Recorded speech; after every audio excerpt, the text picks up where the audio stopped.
Good morning, students. Okay, let me start today's session. In today's lecture, we are going to do the NCERT exercise 2.1, and about the basic concepts of this exercise we have done in the earlier lecture which I have given you. So, you must have your book, look at your book. In the first question you can see in NCERT exercise 2.1, in the first question you have asked whether the given expressions are polynomial in one variable or not. You have given some algebraic expressions and you have asked whether the given expressions are polynomial in one variable or not. You have not only asked whether it is polynomial or not, you have also asked it is polynomial in one variable and not. So what? Let's have a revision of that polynomial. मैंने आपको पहले बताया था कि polynomial क्या होता है बच्चे. Suppose we have an expression 3x² + 7x + 3. So to become a polynomial, पहले तो पॉलिनोमियल होने की शर्त क्या है? पॉलिनोमियल होने की शर्त ये है कि जो उसके साथ वेरिएबल लगे हुए होते हैं, वट एवर द वेरिएबल भी है, उस वेरिएबल की पावर हमेशा होल नंबर में होनी चाहिए. Power of the variable can be only whole number, means it can be 0, 1, 2, 3 anything. Okay, it cannot be negative, it cannot be fractional, it cannot be decimal. Secondly, you have asked whether the given expression is polynomial in one variable or not. ठीक है, इस बात अगर ये हमारे पास हमने clear हो गया कि हमारे पास अगर सिर्फ पावर होल नंबर में है तो वो पॉलिनोमियल है. बट आपको ये भी पूछा है कि पॉलिनोमियल इन वन वेरिएबल और नॉट. मीन्स ये देखो आप वेरिएबल वन है, we have used only one variable throughout the whole expression. हमने पूरी एक्सप्रेशन में सिर्फ एक ही वेरिएबल को यूज किया है. ऐसे दूसरा भी कर सकते हैं, 3x² + 7y + 3. अब ये क्या है? पॉलिनोमियल तो है क्योंकि पावर सारी की सारी किसमें है बेटा? होल नंबर में है. बट क्या है? पॉलिनोमियल इन टू वेरिएबल. क्वेश्चन समझ में आ रहा है? क्वेश्चन क्या पूछ रहा है आपसे? Okay, now let's do the question. First question आप देखोगे, फर्स्ट क्वेश्चन फर्स्ट पार्ट, उसमें आपसे पूछा जा रहा है you are given 4x² - 3x + 7. 4x² - 3x + 7. 4x² - 3x + 7. ये है given that expression. अब आप इस एक्सप्रेशन को देख के महसूस कर सकते हो कि इसमें देखो बेटा, चेक करो, पॉलिनोमियल की पावर सारी जो है हमारे पास होल नंबर्स में है. ये पावर 2 लिखी है, ये पावर यहाँ पे 1 होगी, कुछ नहीं लिखा हुआ, it means the power will be 1. और यहाँ पर जो होगा वो तो कांस्टेंट टर्म है, ठीक है, उसके बाद पावर होगी 0. तो हम कहेंगे कि yes it is a polynomial क्योंकि पावर सारी होल नंबर में है. Secondly, whether it is a polynomial in one variable और नॉट. क्या हमने पूरी एक्सप्रेशन में सिर्फ एक ही वेरिएबल को यूज किया है? तो हम चेक करेंगे तो हमको समझ में आता है कि हाँ, हमने यहाँ पर भी x यूज किया है, यहाँ पर भी x यूज किया है, here also we have used x. तो इट मींस कि हमारे पास ये पॉलिनोमियल इन वन वेरिएबल है. ठीक, समझ में आ रहा है? Okay, in the same way we can look for the second one, that is written y² +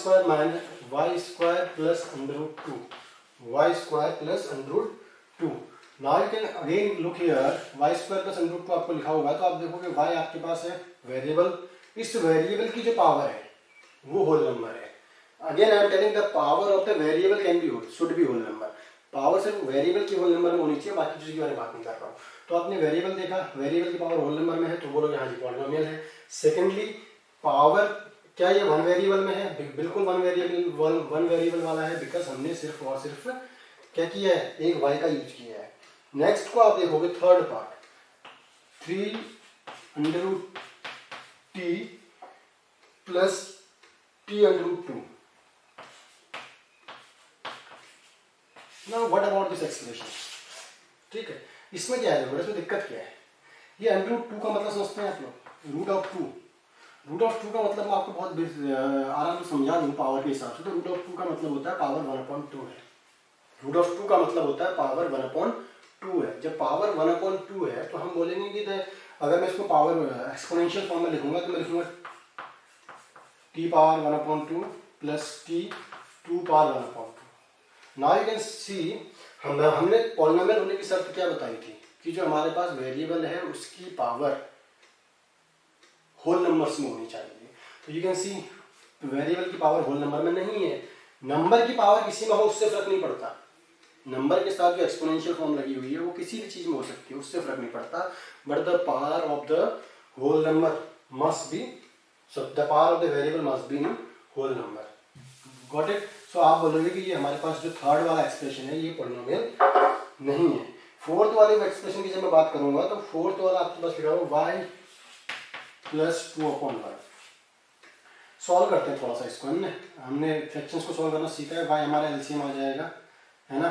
y into Y कितना होगा बेटा, वाई स्क्वायर हो गया, और उसके बाद ये कितना है 2, ठीक। Y square plus 2/y। और इसको आप समझो जरा। तो आपने क्लास 8 में एक्सपोनेंशियल फंक्शंस को पढ़ा, उसमें आप देखते थे कि जैसे हमारे पास 2 रेज़ दी पावर -2 नीचे लिखा होता था वह इस तरह से, तो जब इसको ऊपर लेके जाते तो ये प्लस में हो जाता था। ये सुनो, अगर इट मीन्स अगर ये y नीचे लिखा हुआ है, पावर 1 दिख रही है आपको, इट मीन्स अगर मैं इसको ऊपर लेके जाऊंगा, अगर मैं चाहूँ कि ये ऊपर चला जाए तो ये ऊपर जाएगा तो इसकी पावर -1 हो जाएगी, और जब पावर इसकी -1 हो जाएगी तो means power again whole numbers में नहीं रही, पावर -1 में चली गई, मीन्स पावर नेगेटिव इंटीजर बन चुकी है। जब पावर नेगेटिव इंटीजर बन चुकी है तो आप बोलोगे कि ये कुछ इस तरह से मैं लिख सकता हूँ, इसको मैं ऊपर ले गया तो ये कुछ इस तरह से बन जाएगा इंटू -1। अब जब ये ऐसे बना तो पावर नेगेटिव में चली गई, so it is not also a polynomial, ठीक। Next part, x raised to the power 10 plus y raised to the power 3, x raised to the power 10 plus y raised to the power 3 plus t raised to the power 15. This is the question. Now you can see, first of all check it whether it is a polynomial or not. पहले check करो कि ये polynomial है या नहीं है। I am going to check. Yes, x की power whole number है, y की पावर होल नंबर है, t की पावर भी होल नंबर है। अगर सारे के सारे वेरिएबल्स की पावर होल नंबर है then it is a polynomial, ये हमारा polynomial तो है। But is it a polynomial in one number, one variable? क्या ये सिर्फ एक वेरिएबल वाला है? नहीं। We have used 3 variables in this expression. तो ये polynomial तो है, but polynomial in one variable नहीं है। Clear? This is the first question we have done. Okay बेटा। Next, question number 2. In question number 2, what we have asked, write the coefficient of x square in each of the following. Write the coefficient of x square in each of the following expressions. You have given some expressions and you have asked to write the coefficient of x square in the given expressions. The first expression is given 2 plus x square plus x. 2 plus x square plus x. This is the given expression, first expression in question number 2. Now first of all, this expression is not given in the standard form. So to make it in a standard form, what we have to do, हमें क्या करना होता है कि हमने जो power है वो डिसेंडिंग ऑर्डर में लगानी होती है। x स्क्वायर x फिर x power 0 in this way, हमने पावर को डिसेंडिंग ऑर्डर में अरेंज कर लिया। ये तो हमारा क्या होगा कि हमने एक्सप्रेशन को परफेक्ट वे में अरेंज कर लिया। Now we have asked the coefficient of x square. मैंने आपको फर्स्ट लेक्चर में बताया था कोएफिशिएंट क्या होता है। कोएफिशिएंट क्या होता है, जिस भी चीज का आपसे कोएफिशिएंट पूछा है उसके साथ लगा हुआ कांस्टेंट जो है, उसके साथ लिखी हुई नंबर जो है, उसको क्या कहते हैं हम, कोएफिशिएंट कहते हैं। तो x स्क्वायर है, इसके साथ नंबर क्या लिखा हुआ है, कुछ नहीं लिखा हुआ है, कुछ नहीं लिखा हुआ है, nothing is written, that means नहीं लिखा है, इसका मतलब 1 है हमारे पास। हम लिख सकते हैं कि कुछ नहीं है, इसका मतलब मींस 1 है। कुछ नहीं का मतलब 0 नहीं बोलेंगे, क्यों, मैंने बताया था पहले, आप देख सकते हैं। तो ये 1 into x स्क्वायर हो गया, तो हम बोलेंगे coefficient of x square in the first expression is 1। Coefficient क्या होता है, बात समझ में आ रही है। सेकंड वाले को आप देखोगे तो that is written 2 minus x square plus x cube. Second expression I am talking. 2 minus x square plus x cube.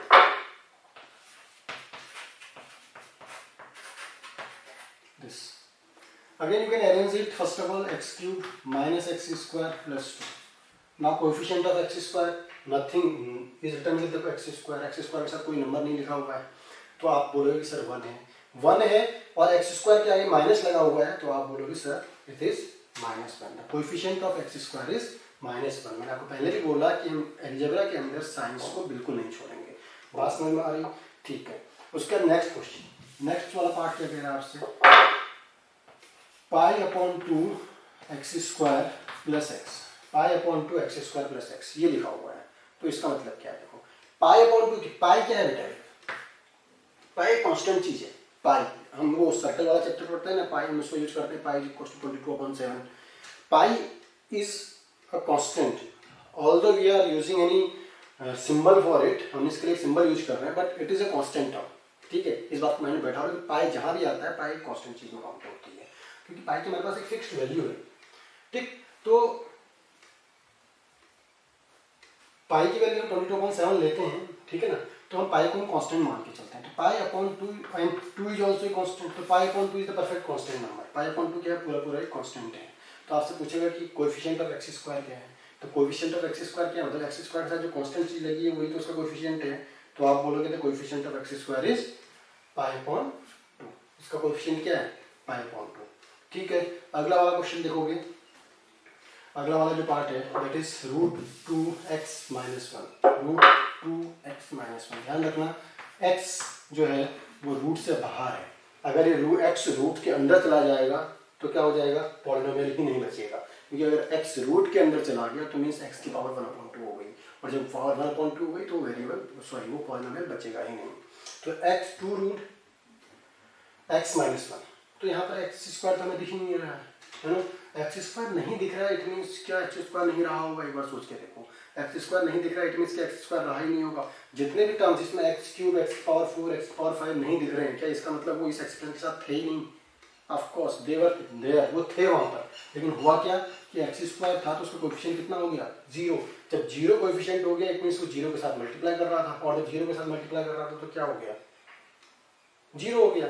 Means ये क्या हो जाएगा, हमें दिख नहीं रहा है इसलिए। तो इस तरह के एक्सप्रेशंस में जहां पर लिखा नहीं होता है कुछ भी और आपसे पूछेगा कि एक्स स्क्वायर कोएफिशिएंट क्या है, तो आप बोलोगे सर 0 है, 0। समझ में आ रहा है बच्चे, ये कोएफिशिएंट वाला क्वेश्चन था, आराम से करना, समझ के करना। क्वेश्चन नंबर 2 हमारा पूरा हुआ। Question number 3, give one example of a binomial of degree 35 and a monomial of degree 100। Binomial, देखो आपको दो चीजें पूछी है, बाइनोमियल और डिग्री होनी चाहिए बोला 35, और सेकंड चीज आपसे पूछी है monomial and the degree must be 100। समझे जरा, बाइनोमियल क्या होता है, first lecture you can watch, मैंने बताया था उसमें। बाइनोमियल क्या होता है, जिसके बाद दो टर्म्स होते हैं, और डिग्री क्या होती है, मैक्सिमम पावर जो होती है। ठीक, तो देखो मैंने कुछ भी लिख दिया, 2x की पावर 35 प्लस 70, कुछ भी, anything you can write, but ध्यान क्या देना है कि हमारे पास दो टर्म बननी चाहिए, बिकॉज बाइनोमियल तो दो टर्म बने हमारे पास, और डिग्री कितनी बननी चाहिए, 35। डिग्री कितनी बनी, 35। इससे ऊपर तो कुछ लिखा ही नहीं मैंने, पावर इससे ऊपर दी नहीं थी मैंने, मैं इसको तो ऐसे लिख सकता हूँ 70x, कोई दिक्कत नहीं है, कुछ भी लिख सकता हूँ। मैं लिख सकता हूँ y power 35 plus 4, anything, but the condition should be there should be two terms, आपके दो टर्म होनी चाहिए, और वेरिएबल आप वन वाला यूज करो, वन वेरिएबल वाला यू विल यूज, बिकॉज़ आपके एग्जाम में से वन आपके सिलेबस में है, उसके अकॉर्डिंग वन वेरिएबल आपको पढ़ाया गया है। तो y की पावर 35 प्लस 4, ठीक, इस तरह से आप कुछ भी कर सकते हो। मोनोमियल विद पावर 100, कुछ भी लिख लो बेटा, a की पावर 100 हो गया, बन गया, क्योंकि बिकॉज मोनोमियल बनाना है, वन टर्म चाहिए हमको, बना दिया। डिग्री 100 चाहिए, दे दिया हमने उसको पावर 100, एक ही टर्म में उसकी पावर 100 है तो वही उसकी डिग्री है, a की पावर 100, b की पावर 100, c की पावर 100, एनीथिंग, 2a की power 100, anything you can write, इस तरह से आप इसको लिख सकते हैं। बट आपको पता होना चाहिए कि मोनोमियल, बाइनोमियल और डिग्री क्या होता है। समझ में आ रही है बच्चे, ठीक है। अगला question, right the degree of each of the following polynomials. आपसे बोला है क्वेश्चन नंबर 4 में कि पॉलिनोमियल जो आपको दिए गए हैं उनको आपको डिग्री लिखनी है। डिग्री क्या होती है, किसी भी पॉलिनोमियल में जो मैक्सिमम पावर होती है किसी वेरिएबल की, दैट इज कॉल्ड डिग्री। किसी भी वन वेरिएबल वाले पॉलिनोमियल के अंदर जो मैक्सिमम डिग्री होती है, मैक्सिमम पावर होती है किसी वेरिएबल की, दैट इज कॉल्ड डिग्री। तो आपको डिग्री बतानी है। फर्स्ट आप देखोगे that is written 5x³ minus plus 4x² plus 7x, 5x³ plus 4x² plus 7x, ये लिखा हुआ है। अब मुझे बताओ डिग्री कितनी है। 5 वाले में इसमें x की पावर 3 है, इसमें x की पावर 2 है, इसमें x की पावर 1 है। जल्दी बताओ डिग्री कितनी होगी।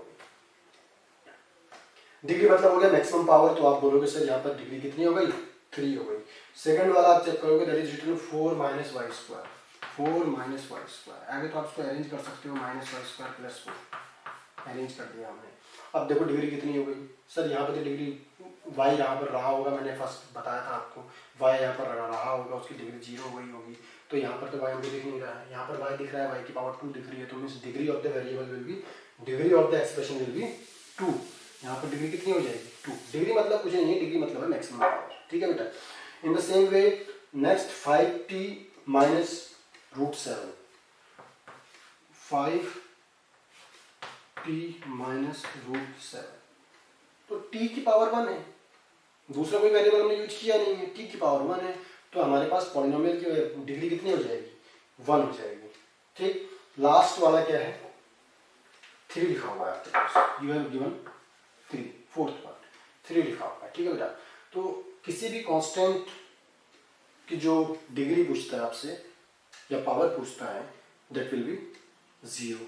कांस्टेंट है, इसकी साथ पावर रहा होगा, सपोज x अगर वेरिएबल था तो x की पावर 0 रहा होगा, x की पावर 0 की वैल्यू 1 होती है, तो 3 × 1 3 बन गया वापस, ठीक है ना, तो x की पावर 0 रहा होगा, तो आपको सिर्फ 3 लिखा हुआ है, दैट मीन्स पावर 0 थी, और एक ही टर्म आपके पास है, तो डिग्री भी कितनी हो गई, 0 हो गई। ठीक, okay, next, what is the next question? So last question of classify the following as linear, quadratic and cubic polynomial। आपको जो polynomials दिए गए हैं उनको आपने linear polynomial, quadratic polynomial या फिर cubic polynomial के बेस पे क्लासीफाई करना है। ठीक है, तो linear polynomial क्या होता है, linear polynomial किसे कहते हैं, जिसमें हमारे पास डिग्री कितनी होती है, 1 होती है। क्वाड्रेटिक किसे कहते हैं, जिसमें हमारे पास डिग्री कितनी होती है, 2 होती है। डिग्री क्या होता है, इससे हमने इससे जस्ट पिछले क्वेश्चन में डिग्री निकालना फिर क्या खाता है, तो डिग्री आप आइडेंटिफाई करेंगे, डिग्री आइडेंटिफाई करने के बाद आप देखोगे अगर डिग्री 1 आ रही है, 1 डिग्री अगर आपके पास है दैट इज लीनियर, अगर डिग्री 2 है दैट इज क्वाड्रेटिक, और डिग्री अगर 3 है दैट विल बी क्यूबिक। समझ में आ रही बात, आराम से समझते चले जाना, कोई दिक्कत वाली बात नहीं है। ठीक, तो हम क्वेश्चंस पे आते हैं। फर्स्ट क्वेश्चन आपके पास लिखा हुआ है x² + 2, x² + x sorry, first part of the question is written x² + x, x² + x, जल्दी बताओ डिग्री कितनी आ रही है भैया, एक टर्म x का है उसमें पावर 2 है, एक टर्म x का उसमें पावर 1 है, तो डिग्री कितनी आ गई, 2। जैसे ही डिग्री 2 दिख गई तो ये किस तरह का पॉलिनोमियल हो गया, क्वाड्रेटिक पॉलिनोमियल हो गया। बात समझ में आ रही है। दूसरा आपके पास लिखा हुआ है सेकंड पार्ट, ये कहता है क्वाड्रेटिक है। Second part x - x³, x - x³ it is written, तो x - x³ लिखा है, तो यहाँ पर x की पावर कितनी है 1, यहाँ पर x की पावर कितनी है 3, तो पावर मैक्सिमम कितनी है 3, तो डिग्री कितनी बनी 3। जब डिग्री 3 बनी तो ये किस तरह का पॉलिनोमियल बन गया, क्यूबिक पॉलिनोमियल। ठीक, समझ में आ रहा है।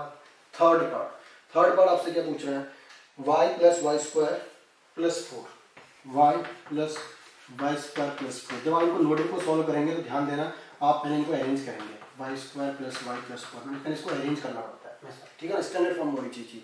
अभी बन गया y² + y + 4, तो डिग्री y की वहाँ पर 2 है, यहाँ पर y की डिग्री कितनी है, y की डिग्री कितनी है 2, y की डिग्री कितनी है 1, यहाँ पर y की डिग्री 0, तो max sorry power not degree, y की डिग्री y की पावर 2, y की पावर 1, y की पावर 0, तो डिग्री कितनी बनी 2, और जब डिग्री 2 बनी तो ये किस तरह की पॉलिनोमियल बन गया, वापस क्वाड्रेटिक पॉलिनोमियल बन गया।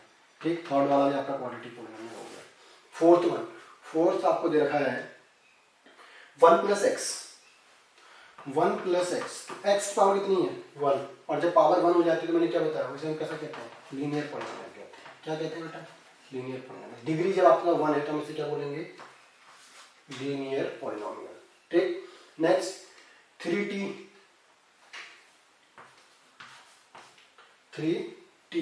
3t का मतलब क्या है, t की पावर कितनी है 1, जब t की पावर 1 है तो वापस से कैसा पॉलिनोमियल बन गया, लीनियर पॉलिनोमियल। नेक्स्ट r², आपका नेक्स्ट क्वेश्चन क्या लिखा हुआ है, r²,